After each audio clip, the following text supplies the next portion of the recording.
Well, first and foremost, the Texans need to get rid of him. They can't have two running backs with the initials DJ on their team. Of It's way too course. confusing for fantasy owners. NFL's losing a ton of money just from this They're alone. hemorrhaging cash.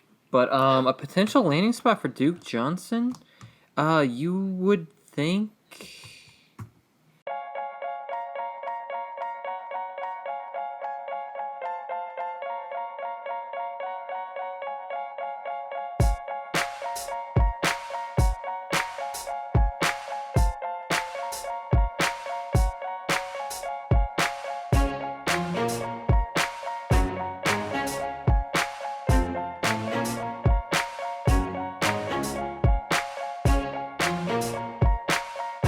What's good, Guff? Big Truss.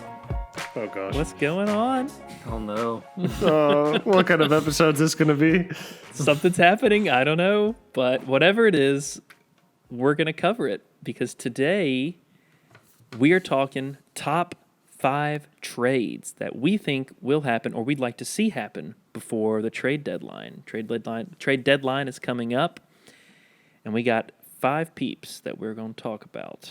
Then you might recognize this video and be like, where did I see that before? And you'd be right to think it was also on the Guff channel because this is part 2. That's right. So if you want to see part 1, click up there or up there. And Somewhere it is. somewhere on Kind Great. of feel around. It's on you. It's on you. just feel around, like James said, and you'll find it somewhere. But you'll see part 1. But this is part 2. But before we get into it, be sure to like and subscribe if you like to see this kind of content. We like creating this content, but we'd like to know what you like to see and /hear. Subscribe, leave a comment, like it. We're on podcasts everywhere. You want to listen, we're here on the YouTube. But I think I covered it all. So without further ado, let's get into today's topic.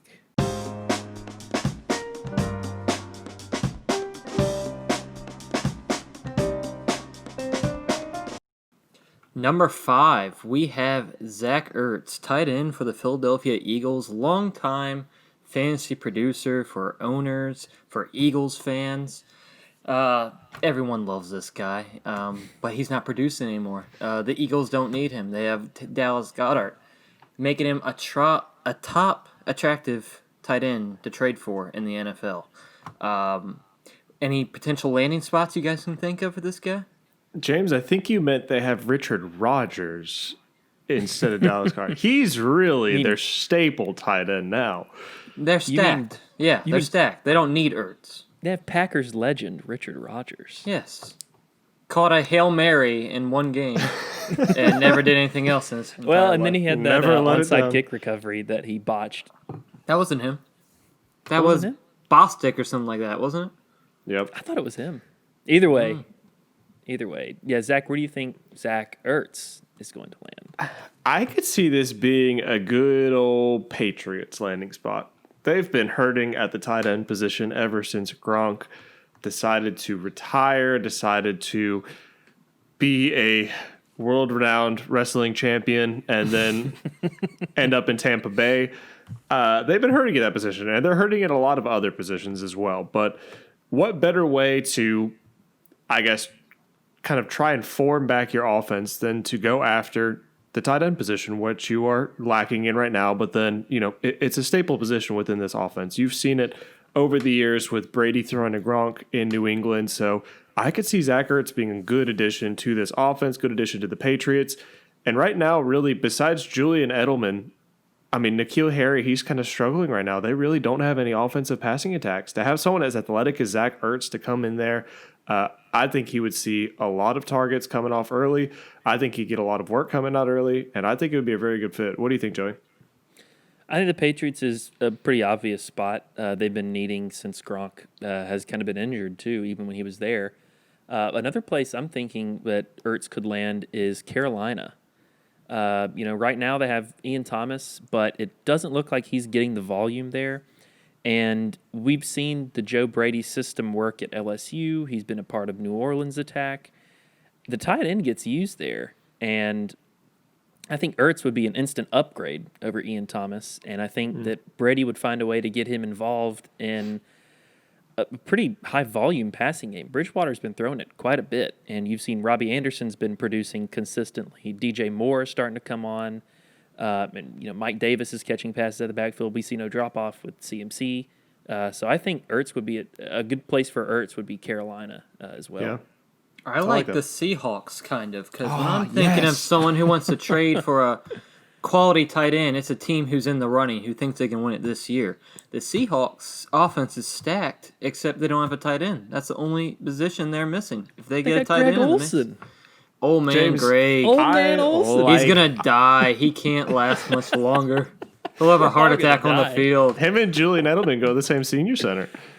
Oh. Do they play bingo James, together? I like that. I was actually going to use that for one of our other picks. That's coming a little bit later on in the episode, but I think that's a great pick because you're right. Seahawks, by all means, look like they are going to be the team to beat, going to be Super Bowl contenders this year.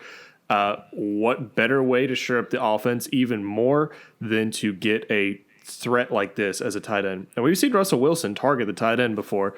He has people like Will Disley, Jacob Hollister, Greg Olsen. Like, I'm sorry, none of those are huge names. Greg Olsen used to be. Will Disley's actually done really well for Russell Wilson, but to have someone as athletic and talented as Zach Ertz come in here, I don't know who would actually stop Russell Wilson if that happened. Like, that would be awesome to me. And we actually, there's been some trades happening and stuff.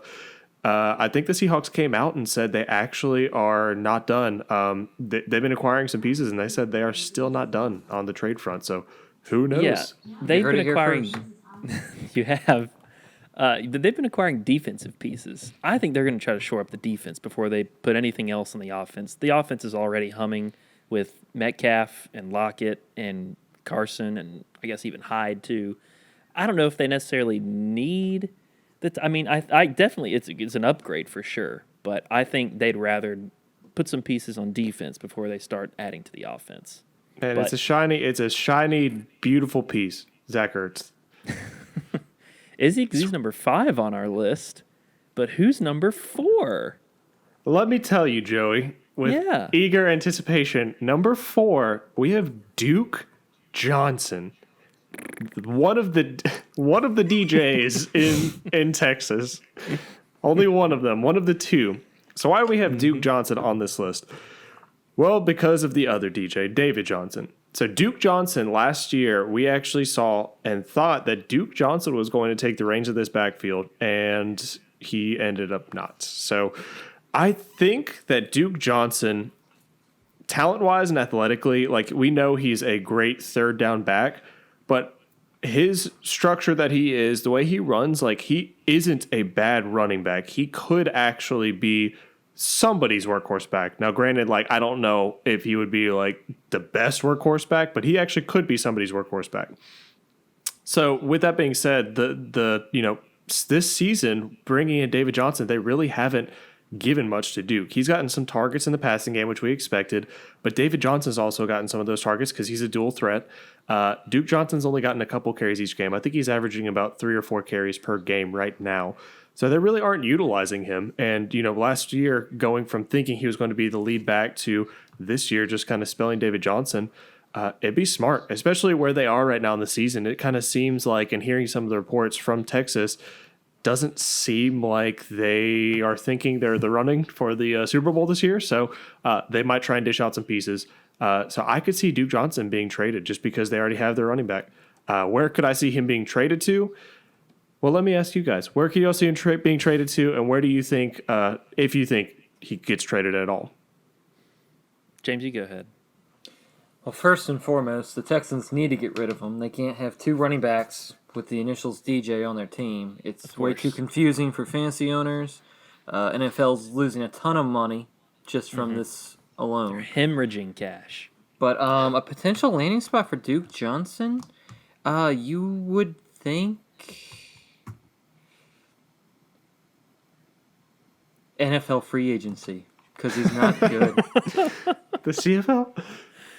Oh, man. What do you think, Joey? Where do you think he'll land? So I think there's two spots, two teams that were in a recent sweepstakes that could be interested in Duke Johnson's services. The Buffalo Bills and the Miami Dolphins. We saw Sean McDermott come out and say, we're always looking for ways to improve our team, even when people told him, hey, look, you've got Devin Singletary and you've got Zach Moss, who you just drafted when they were in the Lev Bell sweepstakes. People had to tell him that. You have these two players on your team, Sean. Oh, my gosh, I do. Wow. Oh, wait a minute. Hold on. Oh, my gosh. I think, they may be interested in a pass-catching guy. Zach Moss gets the goal line work, and Devin Singletary is kind of an all-around back, but they could possibly use Duke Johnson as a receiving back. In Miami, the other destination, it's still kind of murky there. You've got Jordan Howard and you've got Matt Breida, who came in free agency, and Jordan Howard was vulturing goal line touches mostly, but I don't think he's done too much recently. And Myles Gaskin has been taking the bulk of the carries.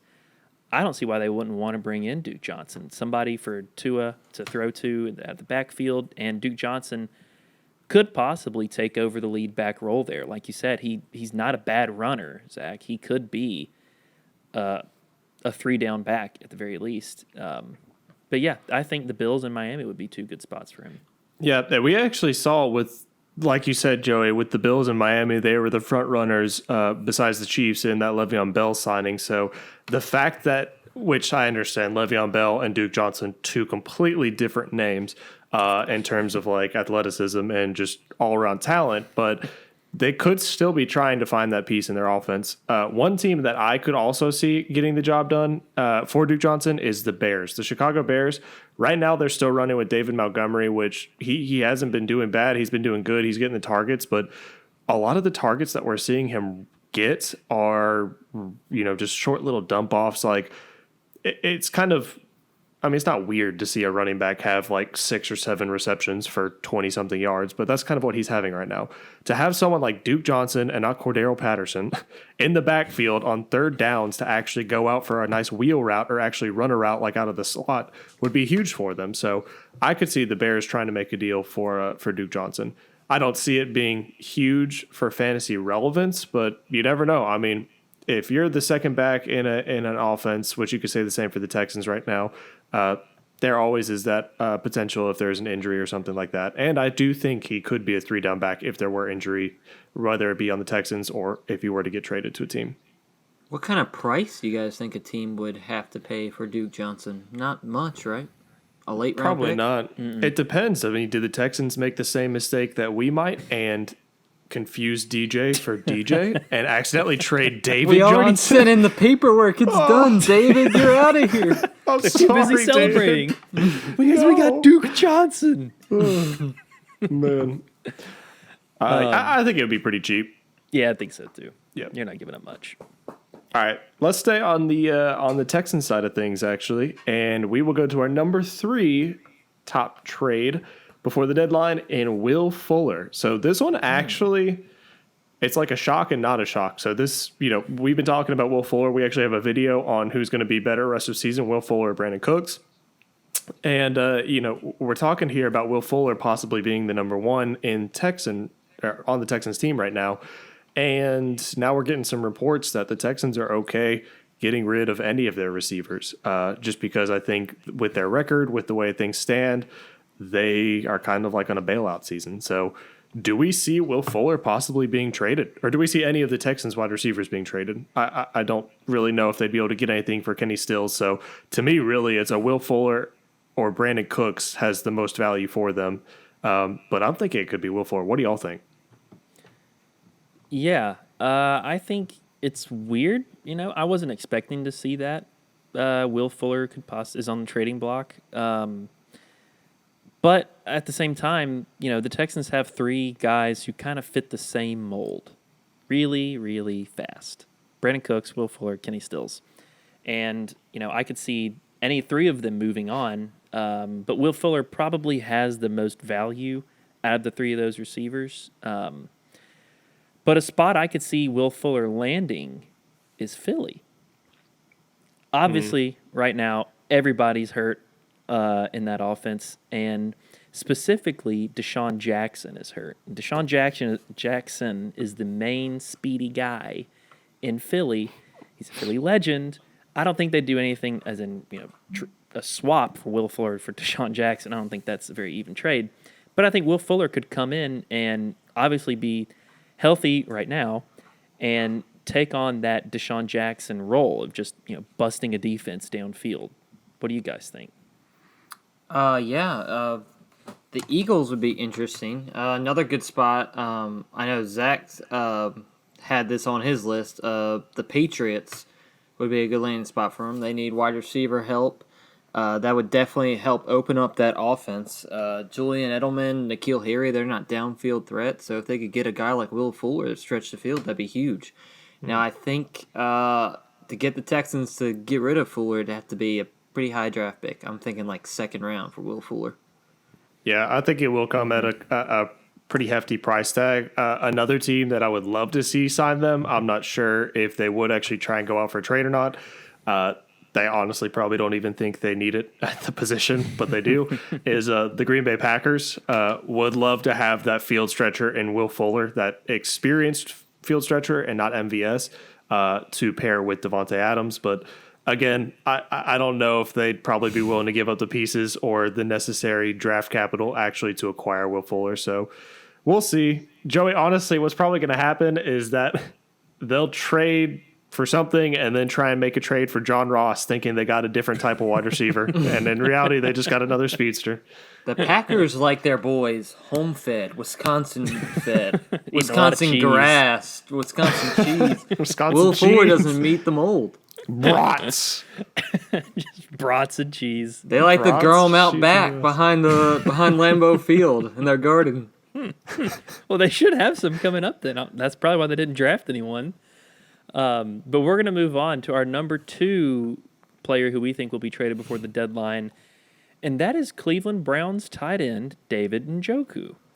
Now, David Njoku was kind of the subject of some trade rumors. He was apparently asking to be cut by the Browns this offseason, and we saw the Browns bring in Austin Hooper from the Falcons. They drafted Harrison Bryant out of college, and now they're running with 3 tight ends. And now Austin Hooper is sidelined by an emergency appendectomy, I think.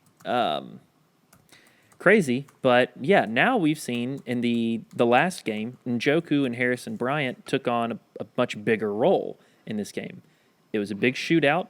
Baker threw 5 touchdowns out of nowhere. Silencing the haters, he threw 5, and Njoku was the beneficiary of one of those touchdowns. But Austin Hooper won't be out for too long, and they already spent the draft capital this year on Harrison Bryant. I think they're going to keep moving with those two, and Njoku's probably going to be on the trading block. Mm-hmm.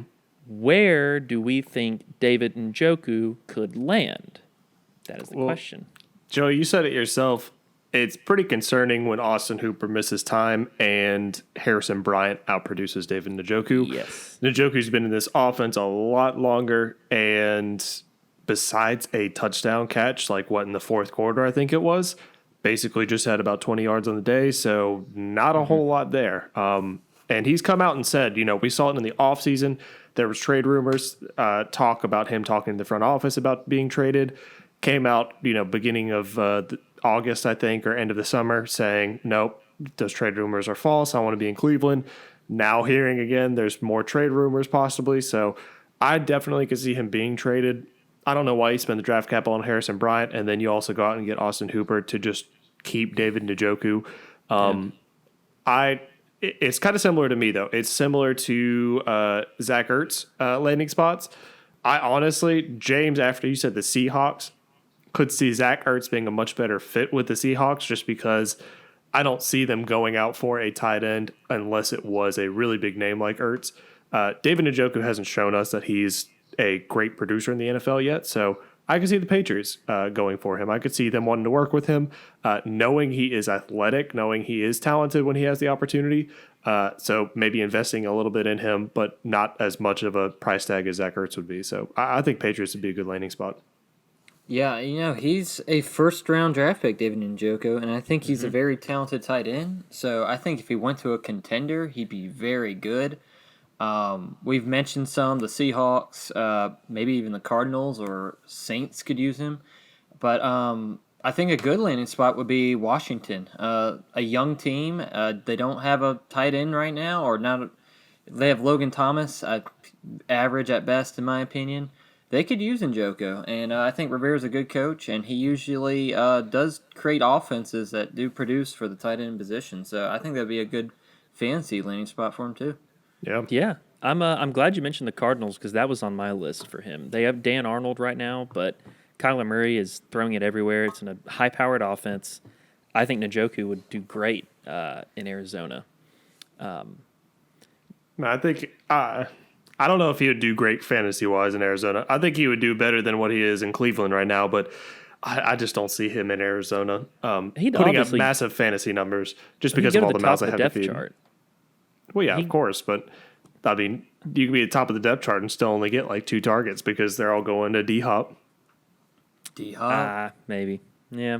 Well, I still think Arizona's a nice place for him, but Joey, we're going. real quick before Yeah. we get into the number one. Let's give some Please. honorable mentions. Good call. Actually, that's a very good call, Zach. So, Thanks. a few honorable mentions we have for being on our trading block would be quarterback of the New Orleans Saints, Jameis Winston. Running back for the Buffalo Bills, Devin Singletary. And tight end for the New York Giants, Evan Ingram. Come on down. What do you guys think of those three, real quick? Give me some quick Trade them all thoughts. to the same team, and you have a decent offense right there. Devin Singletary is more of a speculation. I don't think they're going to trade him, but I think with the Bills looking into Le'Veon Bell as much as they did, I'm wondering if they're thinking they don't have what they're really wanting in Devin Singletary, especially drafting Zach Moss. Devin Singletary, Zach Moss are about the same draft capital for them. But still, I don't know. It almost is kind of like they think maybe they can use Zach Moss in more of the roles that Devin Singletary's taken and then try and get a different type back behind him. So who knows about that? Evan Ingram, would love to see him out of New York just because he is not utilized the way he needs to be there. Jameis Winston, I feel like there's a couple of spots he could go that are QB needy right now. And who knows, maybe even like a starting spot. So I know right now he's kind of backing up Drew Brees. Probably the best for him, fantasy purposes, would be the best if he were traded right now. But what's best for his career is probably to sit behind Drew Brees right now. It might be. But with that being said, let's get to our number one top trade that we think is going to happen before the trade deadline. Zach is salivating. James is not as much. But the number one player is Mr. Samuel Darnold, quarterback for the New York Jets. Oh, it's hot. But so what we've seen so far from the Jets has been nothing short of abysmal. It has been it's been a complete train wreck for the offense this season. Adam Gase has done literally nothing and probably even less than nothing to improve Sam Darnold over the time he's been there. We saw the pedigree. Sam Darnold was a great college quarterback. He was throwing it around. I think he was in Heisman contention at one point. Comes in as a first-round pick, a top 5 pick to a big market team. And what did they do? They run his career into the ground, sadly. Darnold has not really looked exactly the same since entering the league. He's started to see apparitions on the field, and it looks like to me that the Jets are more invested in Adam Gase than they could be with Sam Darnold. They're primed to get the number 1 pick this year. They're not saying they're tanking, but they're doing a good job. I think I saw something on Twitter. They're invested. I saw something on Twitter that said that they are the worst team at trying to tank because they're still trying to win, but it's inevitable. They're going to get the first pick. More Are than they likely. trying to win? I feel like they like Adam Gase so much right now because he is their best bet of getting Trevor Lawrence. He probably And really I in his think that's the career. reason why. Yeah, But what do you guys think? Where do you think Sam Darnold could possibly land? Give me your thoughts.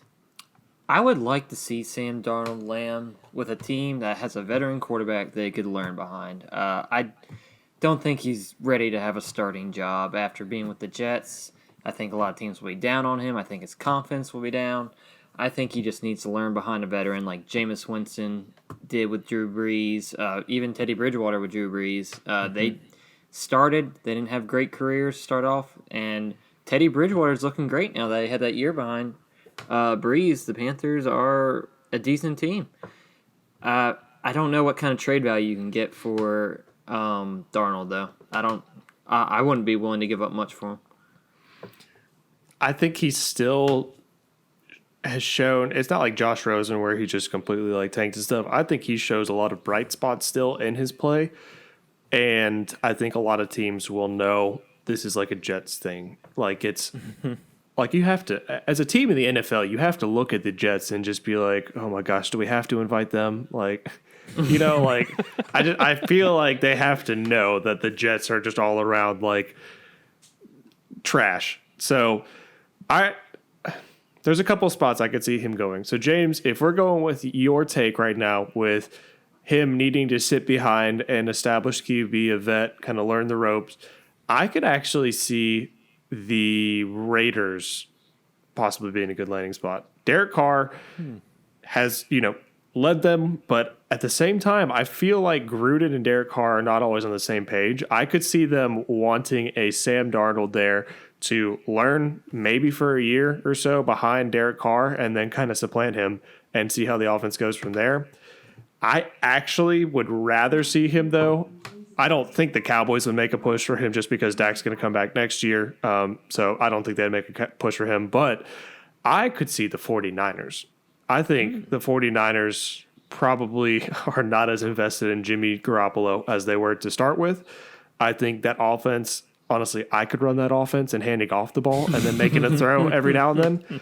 But Sam Darnold has the legs to keep the defenses on their toes. So if he is running that offense of handing the ball off, not only does he have a good arm to make those throws whenever they are needed, he also has the legs to make the runs when it's needed too. So that would just make the offense 10 times more prolific. So I don't know. I can see the 49ers saying, okay, we tried the Jimmy G experience. We have Beathard and Mullins behind him, but they're just kind of going to lead us to an average season. So let's try and get somebody who could actually get us, I know Jimmy G got him pretty far, but get someone who could actually win us the Super Bowl. Yeah, those are not bad spots. I actually could kind of see the Cowboys making a swing on Sam Darnold. He's in the last year of his rookie contract. They could. I mean, Dak, we don't even know what's going to happen with him and his contract. You think they wouldn't pay him and just bring in Darnold? Who knows? I'm not Jerry Jones. I don't know what he's doing. But biggest I could slap see in the it. face in NFL history. I wonder It where all would those be. people are right now. There was a lot of people out there this offseason who said Andy Dalton was better than Dak Prescott, and they didn't even need Dak once they signed Andy Dalton. I wonder where they are right now in their lives. Hiding in their basements. Heavily connected to Adam Gase. Mom's about to bring down chicken tenders for them. Another spot I could see him going is possibly Washington. No, Because- please no. Sorry, James. I could see it. I think like Zach said, he still has enough in him to still possibly be a starting quarterback. I don't want to give up on him just yet because I think it's the Adam Gase curse. But they haven't really liked what they've seen out of Dwayne Haskins. I don't think Kyle Allen is going to be a long-term starting quarterback, and Alex Smith, I just don't want him to get hurt, so I don't really want him to play. We have to wonder, though, like with... I'm sorry, Joey, were you done with your thought? I didn't want to interrupt you because I was going No, it's fine. Forget shift it. a I little. don't have any thoughts. Good. Okay. Anyway, no. I was done, yeah. But it's interesting, too, because we're all talking about, like, okay, Sam Darnold being traded away, the Jets tanking, getting Trevor Lawrence probably. Mm-hmm. There's a lot of stuff coming out about Trevor Lawrence possibly not going to the NFL just yet. Or him Staying pulling an his Eli seat. Manning and saying, no, I'm not playing for the Jets. Like, what happens then? Like, do we really think the Jets are putting all of their eggs in that one basket?